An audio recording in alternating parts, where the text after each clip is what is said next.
Nos acompaña en este momento Walter Spurrier, él es analista económico. Economista, ¿cómo está? Muy buenas tardes, gracias por estar con nosotros. Muchas gracias por tenerme. Economista, el presidente Lenín Moreno ratificó en medio de la firma de este acuerdo de primera fase, como se le ha denominado, que esta incluye productos, no incluye productos agrícolas sensibles, sino temas de cooperación, conectividad y seguridad. ¿Qué elementos son en realidad parte de este acuerdo de primera fase y cuál es la diferencia con la firma de un acuerdo integral completo? Bueno, esto es algo preliminar. Esto es realmente una tendencia paralela a la de firmar acuerdos comerciales que hay ahora en el mundo, dirigidos a facilitar el comercio, en el sentido que típicamente era una empresa grande la que podía exportar, que tenía un departamento para los trámites, etcétera, etcétera, y un pequeño productor no lo podía hacer, o alguien que recién entraba al negocio de comercio tampoco podía vender porque era muy complicado vender al exterior. Entonces, pues, se simplifican trámites de una manera importante. Para dar un ejemplo, cuando uno tiene que exportar, el país importador le requiere de que haya un certificado de origen, o sea que lo que uno está exportando realmente sea nacional. Eso suena simple, ¿verdad? Pero no es tan simple, porque si uno exporta algo que tiene componentes extranjeros, entonces tiene que cumplir ciertos requisitos para que se lo considere nacional. Entonces, hoy en día, una empresa ecuatoriana que quiere exportar tiene que conseguir un certificado de origen. Pero ahora, ya con Estados Unidos, se va a cambiar el procedimiento. Cada empresa llena su propio papel y manda, o sea, cada empresa se responsabiliza porque es el origen. ¿Podríamos decir entonces, economista, que la firma de este preacuerdo o de este acuerdo de primera fase es como allanar un poco el terreno para el intercambio comercial? Exactamente, allana el terreno para el intercambio comercial. Por eso es que se habla de que favorece mucho a las MIPYMES. Hay asuntos como, por ejemplo, que cuando el gobierno quiere poner una nueva normativa de comercio exterior o un nuevo arancel o un nuevo algo en aduanas, primero tiene que comunicarlo y dar un espacio para escuchar criterios, porque muchas veces la burocracia bien intencionada pone una regla y que resulta que es impráctica y que causa problemas a otros. Entonces que se pueda argumentar, no señores, esto lo podemos mejorar así, lo podemos mejorar asado, esto trae tales inconvenientes, y antes de que se formalice, tener ese proceso de consulta. También habrá facilidades para aspectos tipo pagos que tengan que realizarse. O sea, en realidad esto va a tornar más fácil exportar, para que ya no sea una cuestión complicadísima. Lo mismo importar, que sea más fácil importar, que no sea una cuestión complicadísima, que a la final solamente favorece a las grandes empresas que tienen departamentos montados para facilitar el comercio. Esto es para facilitar todo el comercio.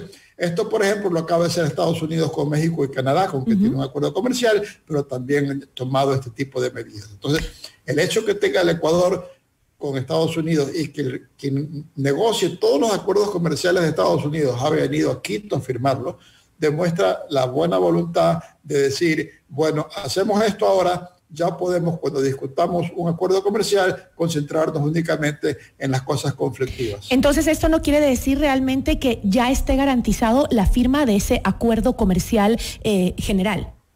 No, en lo más mínimo, no tiene, solamente demuestra una buena voluntad de ambas partes, pero no se puede decir que es que está a medias negociado un acuerdo comercial, no para nada. Y entonces, ¿qué opina usted? ¿Tiene este acuerdo un futuro sólido, considerando que se nos viene un cambio de gobierno? Bueno, este acuerdo sí tiene un futuro sólido porque podemos decir que es una modernización de toda la normativa de comercio internacional, que es muy necesaria porque el mundo se globaliza. Si es necesario que todo productor en el Ecuador pueda sentir, bueno, quiero exportar parte de mi producción, y esto se va a facilitar. Entonces, en ese sentido, sí tiene futuro, independientemente que un futuro gobierno no quiera un acuerdo con Estados Unidos, que aparentemente sería el caso en un par de los candidatos más opcionados, pero esto yo creo que va a permanecer en firme. ¿Y qué significaría para el país no concretar un acuerdo comercial completo con los Estados Unidos? Bueno, significa que nos seguimos rezagando en el sentido en que Estados Unidos tiene acuerdos, por ejemplo, con Colombia y con Perú, nuestros vecinos inmediatos. Cada día caen los aranceles del uno con el otro. Se consiguen los productos americanos con más facilidad en Perú y Colombia en mejores precios. Con los colombianos y peruanos pueden exportar más cosas a los Estados Unidos. Hay menos trabas.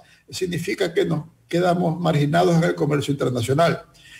Requiere un cambio de mente. Requiere el cambio de mente de decir, el Ecuador debe producir aquellas cosas que puede vender al mundo y no esforzarse en producir las cosas que solo lo puede hacer si impide las importaciones de los demás países, porque hacer eso significa que se vende solo en un mercado pequeño y que a las finales el consumidor paga más. Y la idea es que el consumidor pague menos. Entonces, eso es abstraerse un poco de la tendencia mundial. La globalización está aquí, podrá tener avances, retrocesos, pero la tendencia es la globalización y no podemos sustraernos a eso.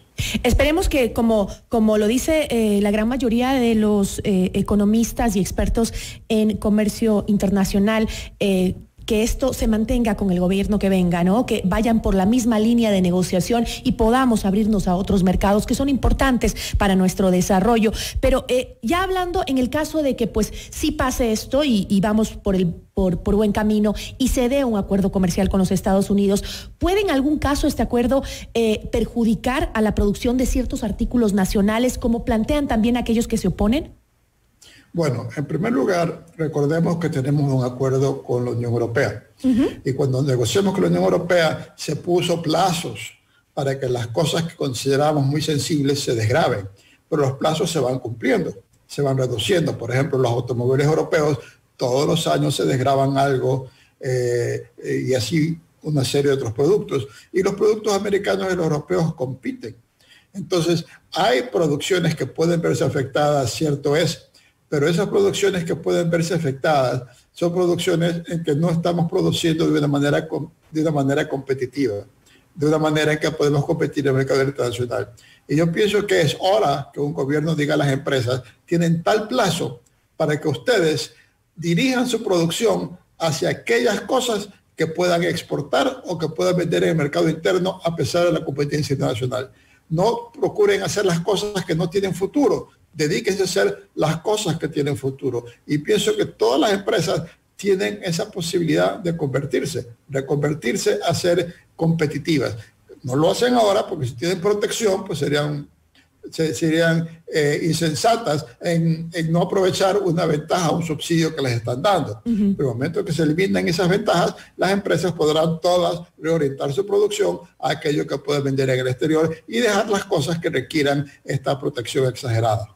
Siempre dicen los expertos también que es bueno retirar esos beneficios o esas ventajas para volvernos un poco más competitivos con nuestros vecinos, simplemente Colombia, Perú, que han aprendido a competir bien en el mercado, ¿no? Pero también hay otro lado de la moneda que es un momento muy crítico para la economía, para la producción del país, ¿no? Hemos salido de una pandemia, no hemos salido todavía, pero estamos ahí medio queriendo salir en el tema comercial de lo que hemos sufrido por la pandemia, arrastrando una crisis económica muy grave. ¿Es el momento adecuado para sacar esos beneficios, esas protecciones que tienen ciertas áreas de nuestra producción? Bueno, sí, yo creo que es el momento en que la economía se sincere y la economía diga, bueno, ahora no podemos darnos el lujo de dar esas protecciones, esos subsidios. Ahora más bien debemos es salir adelante vendiendo. Y el Ecuador es un país que sabe vender. Somos número 1 en el mundo en banano, somos número 1 en rosas, somos número 2 en camarón y en camino a ser el número 1. Somos número 2 en atún, somos número 1 en cacao fino, somos número 1 en balsa. O sea que sí podemos hacerlo, sí sabemos vender y sí podemos producir para vender afuera. Y es el momento de sincerar la economía para poder crecer más bien porque vendemos más, no solamente al pequeño mercado de Ecuador, sino porque vendemos más a todo el mundo. ¿Podemos hacer un análisis de cuál es, así rápido, de cuál es el impacto real a corto plazo que tendría la firma de un acuerdo comercial para la economía ecuatoriana? Bueno, probablemente podremos mejorar algo, o sea, el acuerdo que estamos firmando ahora, podemos mejorar algo, ciertos productos que ya estamos exportando a los Estados Unidos, va a ser una mejoría gradual. Si llegamos a firmar un acuerdo más amplio con Estados Unidos, probablemente el país tendrá la oportunidad de vender una variedad más grande de productos. Poner un porcentaje de crecimiento, no hay una base real para poder poner un porcentaje de crecimiento, pero el hecho es de que habrá mayores oportunidades. Por ejemplo, Estados Unidos unilateralmente ha decidido dar protecciones a las rosas. Tenía una protección antes a la cual renunció el presidente Correa. Entonces, desde que renunció el presidente Correa en el 2013 a la fecha, las rosas han tenido que pagar impuestos en el mercado de Estados Unidos por $100 millones, ya acumulado en ese periodo. Eso es hartísimo dinero. ¿Cuántos más tendríamos en el mercado americano si no hubiera habido que pagar eso? Y ahora lo vamos a tener porque nos están dando una ventaja particular al Ecuador de haber incluido las rosas en los sistemas generalizados de preferencias. Probablemente podríamos competir en el mercado americano en atún, con el cual no podemos ahora porque no tenemos ese acuerdo comercial con Estados Unidos. Habrá que ver si se lo introduce, pero podríamos probablemente entrar también con atún. Y así sucesivamente podríamos incrementar nuestras ventas. Ayudaría también el acuerdo comercial a que haya más inversión extranjera, porque Estados Unidos invierte más en los países donde tiene acuerdos comerciales. O sea que es una ventaja real, aunque no se la podría cuantificar. Ahora, hablando de esa inversión que podría ser muy atractiva para los ecuatorianos, esa inversión extranjera que la necesitamos hoy más que nunca, ¿usted cree para ello se necesita pues esa seguridad jurídica que exigen para este tipo de negociaciones? ¿Usted cree que la seguridad jurídica en el país ha aumentado como para justamente volver a la producción ecuatoriana atractiva o al mercado ecuatoriano atractivo para la inversión extranjera?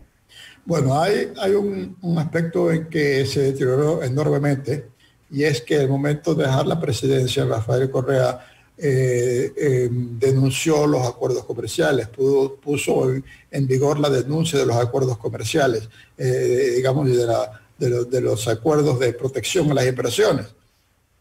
El momento en que entró en vigencia la derogatoria de la protección a las inversiones, significa que los inversionistas extranjeros tienen mucho riesgo en el Ecuador y por lo tanto puede ser un factor limitante a sus inversiones.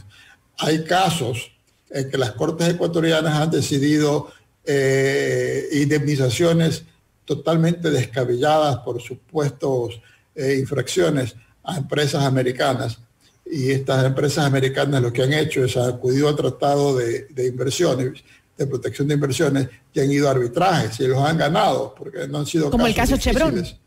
El caso Chevron, ha habido el caso Occidental, ha habido también el caso de Merck, ha habido varios casos de esta naturaleza, y el resultado es de que a la final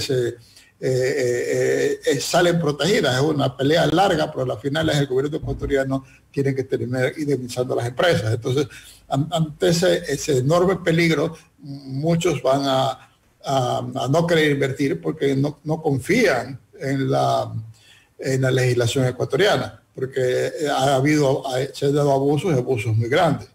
Entonces, ese es un problema que a ver cómo se lo resuelve, algún tipo de protección. Estamos hablando de empresas americanas, pero en este momento el Ecuador está negociando un acuerdo con México, y México hoy es un inversionista muy importante en el Ecuador. Ha comprado muchas empresas en los últimos 10 años, y México quiere también protección a las inversiones, porque también tampoco confían en la seguridad de las cortes ecuatorianas, no solamente los capitales de los países desarrollados, también los capitales de los países latinoamericanos se ven con peligro. Entonces, ese es un problema que va a tener que superarse. Hay que buscar una solución. Y esperemos que el gobierno que venga vaya en esa misma línea de seguir trabajando por abrirnos al mundo, porque hoy no podemos aislarnos. Hoy en día, y peor con lo que hemos vivido, podemos pretender que no necesitamos de la gente de afuera, del comercio exterior, para sobrevivir. Le agradezco muchísimo, economista. Muchas gracias.